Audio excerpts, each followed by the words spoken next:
Fantastic Four 2 has entered development. Okay. If it was down to James Gunn, it would be called Fantastic Four 2. Yeah.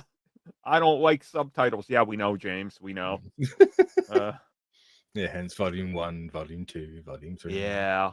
So, okay, this is a given, right? Especially if the film does well in box office, which, again, the box office is tracking much higher than it was previously. Now it's tracking like 90 to 150. So, okay. Was Superman looking at 200 as well, though? Yeah, actually, I just added a Superman topic after this about box office since the numbers are coming in now. So we are going to talk about that. I remembered, thank God. See, we do have a good show. Yeah, we do. See, I didn't make that up. I mean, hopefully this does well. I'm at the point with Marvel movies where I wouldn't be surprised if it makes like 300-400 and that's it. But yeah, if it makes over, great. Even Marvel's best film in a couple years, Thunderbolts, manages to not be profitable and actually a major loss for them, which is absolutely insane. Yet no one's going to call it a flop like Eternals, even though Eternals made more. Yeah, it's so.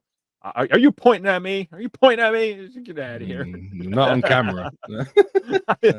Yes, there's no visual evidence of it. He's over that way. Well, that's the thing with like Fantastic Four. I feel like they have to show confidence with this one, right? You have to. If they don't, it's going to become very problematic. And I think like even if this film does, let's say 450 max, right? It just barely makes a profit from what we know. Still an issue, right? Like still. So they have to commit to it, be like, no, you're going to get it. We guarantee it. And it's like, okay, well, they got to be confident with it because if you show signs of being like, well, if it does good at box office, you might be messaging subliminally to some people that it's like they're not confident with it, you know? It's like, it's I don't know about that. So I don't know. Like, where do you guys think this thing lands with box office and reviews? Review-wise, I'd hope it would be decent. Oh, you don't want it to come out and people be like, oh, it's terrible.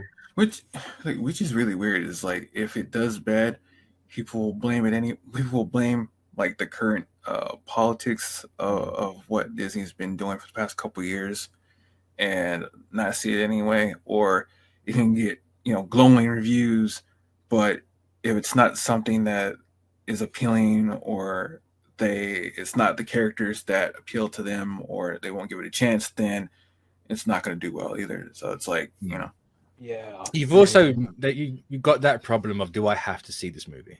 Yeah. Is this movie a must see? I think I'd hope a lot of it recently for Fantastic Four would be a yes.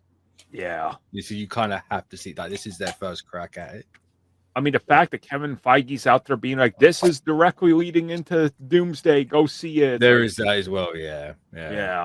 So hopefully you'll give it a bit of a bump, but we'll see. We'll see. Also, current economic climate, people aren't rushing to movies, so there's all sorts of factors, and again, especially for July of this year, we've talked about it. You got 3 blockbusters. Now, if you go back to when Fantastic Four came out, the original one in like 2004, 2005, right? That was one blockbuster of like 8 for that entire year, and 8 is pushing it. Like they should do like 4 blockbusters maybe a year. So now we're in a different territory completely where it's blockbusters staggered on one another, and it's looking pretty positive for the new Jurassic World and for Superman from early reactions.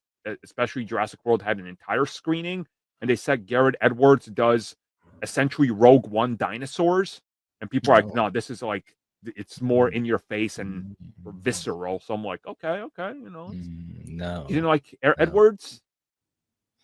Because like, I mean, he's fine. It's just the combination of Jurassic World and Rogue One. Like, I really like Rogue One. I loved his film, The Creator, which that was another Disney Searchlight film.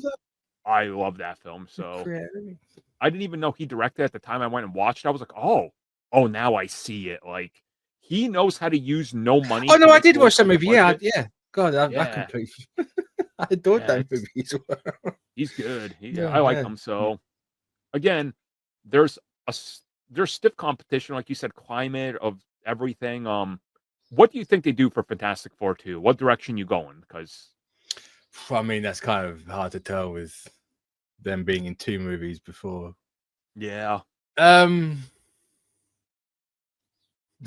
Humans. Fingers I crossed. was about to say you better say what I'm thinking. Inhumans is the correct answer. Yep. No. Why wouldn't you? Yeah. I know why you wouldn't, because people are puss. But yeah, that's how I would go it anyway. Yeah. I'd lean into the whole explorer thing and say, hey, let's explore this new world that's just being literally created. But hey, here's the Savage Land, here's this, here's that, here's the blue dark side of the moon. See, I like that you're saying that, because that was my idea. It's like, hey, Secret Wars, you got to reform everything into a sacred timeline, right? Inhumans exist in the multiverse. We already saw Earth 838. So they literally get, the Inhumans get transplanted onto the moon, and it's like, oh, they've been there the whole time. But revisionist history because of Secret Wars. And Reed is like, did you guys ever notice what's up there? It's like, what? Start the conflict. Therefore, you ground the Fantastic Four into this reality, but also it's just a new concept that they're fighting. So it's like, it's kind of perfect, I would say. And then you can do the whole Inhumans X-Men type of dealio. Like, I do think Inhumans is honestly the perfect choice for the sequel, especially since they're using up like 4 different villains in this Fantastic Four. So it's yeah. I know. I'd also, you could really bring it down and just have it be like, just have Crystal be in it. Yeah. Just have her and Johnny be a thing, and then maybe Lockjaw's at the end or whatever. Oh man. And you save the rest of them for the 3rd one, but yeah. What, Lockjaw comes in and starts ruining the place? Yes. Going to the bathroom everywhere. Johnny's telling Reed, like, did you get a bulldog? It's not just a bulldog, it's a big boy. Yeah. That's one way you could take it, right? You just have Crystal be a thing. And that's how we can then properly just go have Medusa show up and be like, Kamala, they're lying to you. You're an Inhuman. Yeah. And then everything is right. Boy, is an absolute idiot. Don't listen to him. Yeah, no, they're not going to do that. that music you hear playing every time he opens his mouth, yeah, that's lies. That's a lie. It's like, at most, they're just going to say you're some freak hybrid Inhuman. Wow, he dropped the F-bomb. Wow. God damn. Well, we all know. Let's be honest. We all know mutants and Inhumans do not care if there's a freak among them that doesn't look human. The X-Men give a crap. No, humans don't. Humans embrace it. Humans know different. X-Men are like, oh, you look different. Your powers like, you look different. Yeah, you go in the sewers. Man, the mutants oppress the Morlocks. You know they're racist. We don't mention what humans do, but yes, you're right. No, have you ever noticed that only the human-looking X-Men get to be on the team? Yeah. It's either the human-looking X-Men or the shapeshifters that can morph into human shape.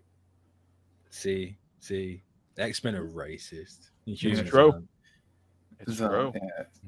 He's like, we know you look like a mannequin, but can you confirm your gender and like stick to one? Excuse me, what bathroom do you use? Yeah. And it's literally the bathroom door. No. Just watch the ending of Secret Wars is going to be Eldrax shows up and he saves whoever they want to save by teleporting them through his mouth. Eldrax just a porta potty with no like sign saying which one it is.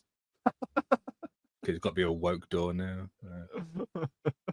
Senator Kelly's like, I'm not going through that. It's not labeled correctly. Crazy. He would too. He would. $1 billion right there.